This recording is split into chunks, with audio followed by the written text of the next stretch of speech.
Joining the panel live, Liberal MP Aaron Violi. We had such a short break, we couldn't get his water in. I've got some here in case you need any. I'll be right, Tom. You're a Thank professional.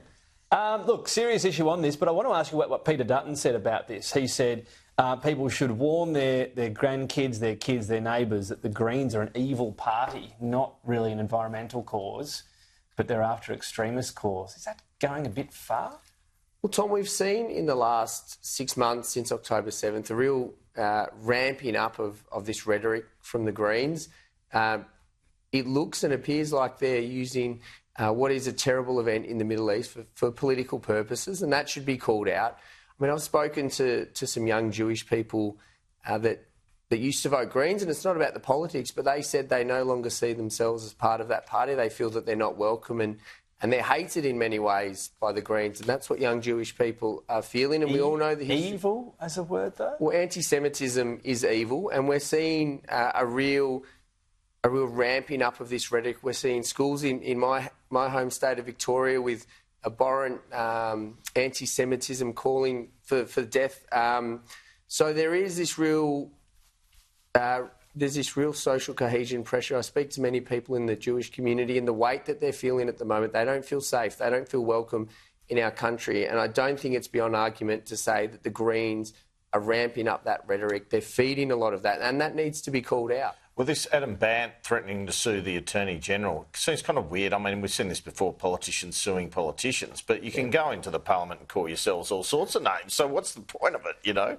That's my initial reaction to it. It is a little bit, and I caught a little bit before of David Shoebridge's tweet in 2021, so I'm looking forward to him being consistent and coming out today and criticising Adam Bandt, as I'm sure he will, because it's a robust environment. I mean, you're right, we can call each other all sorts of names. I always say personally, I try not to and never have and hopefully never will. We get caught up in the emotion, but it's not about playing the person, it's the politics. You know, we should disagree on legislation, on philosophy, on ways forward for the country, but we shouldn't get personal in that nature. I don't think it helps the Parliament. I don't think it helps the community. It's something I try not to do. But I also find, as someone once said to me, when lawyers are involved, the only people that win are the lawyers. And, you know, that's, I think, where it should be. And a big change of pace. You heard the Prime Minister end the sitting fortnight saying Peter Dutton's got these 2 weeks that you guys are going back to your communities to name where the nuclear reactors are going to go.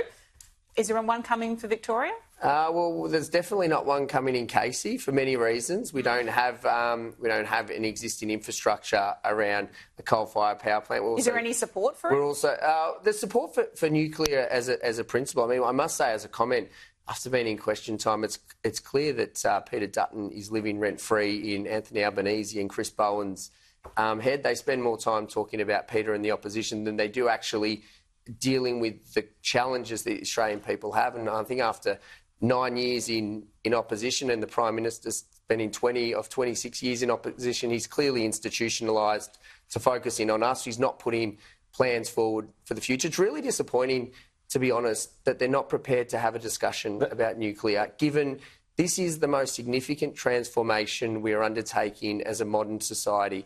Every technology should be on the table.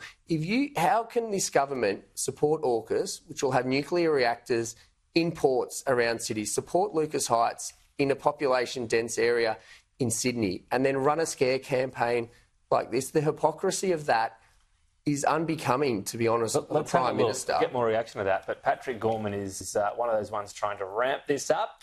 We always like a couple of props. They're banned in Parliament. They're allowed on politics now. He was the Assistant Minister for the Prime Minister earlier today. So, are we going to have a nuclear reactor in Gladstone? Are we going to have a nuclear reactor in Newcastle?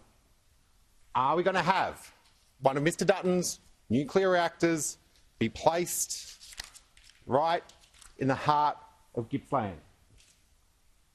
Are we going to have a nuclear reactor placed somewhere in the Barossa Valley? Again, a location that's been previously identified. Look, if we have to give marks, he was fumbling a bit for the marks at some point. That's all right, it's a tough job. On the other side of you saying Labor's so focused on it, it seems to have taken quite a while. Still don't know what's happening. Can you tell us why there's such a delay? Because originally we were told before the budget. Yeah, I mean, well, as Peter has said, as you know, when your opponent's making a mistake, don't get in the way. I think Andrew Giles, as you'd all admit, has given us a lot to work with, and we wanted to give him some clean air to continue to put his foot in mouth. But as I said, on a really serious note, this is a significant transformation, and we do need to get the detail right. The community rightly have questions about nuclear energy.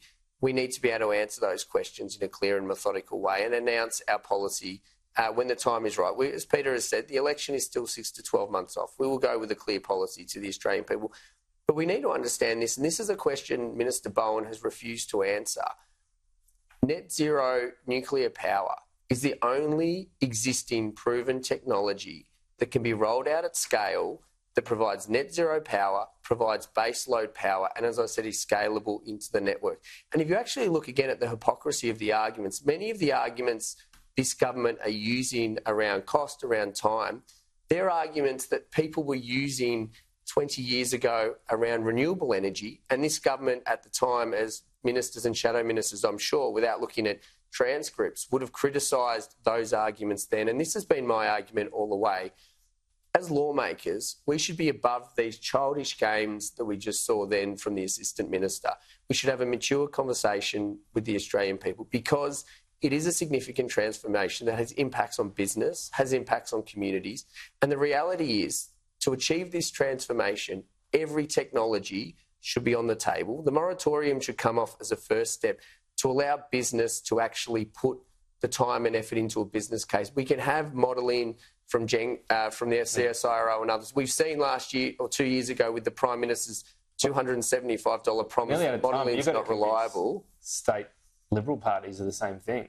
And we need to They're not even on board. We need to continue to have those conversations. They haven't gone well, and it's a step-by-step process that we need to go through, and we need to take the public on the journey. I think But they're saying no so far. But every jurisdiction, Tom, should be at least open to the conversation. That's what I'm saying. There's more work to do. We're not saying this is going to happen tomorrow. It's a silver bullet. It's a long process that we need to go through. Everyone should have a mature conversation about it. Bill Shorten, he's staying. Apparently not leaving, as opposed to the story earlier today. Let's have a listen into how that played out in question time. Even though the question is no au revoir today, my friend. The minister. So he's staying, not doing the diplomatic post to France. That was the gag. Didn't set it up very well. Did my best. Aaron, thank you. Panel, thank you. Sarah, thank you. I'm sure Au revoir, Tom. Come on. you'll all be back. Get out. It's time for business now with Ed Boy.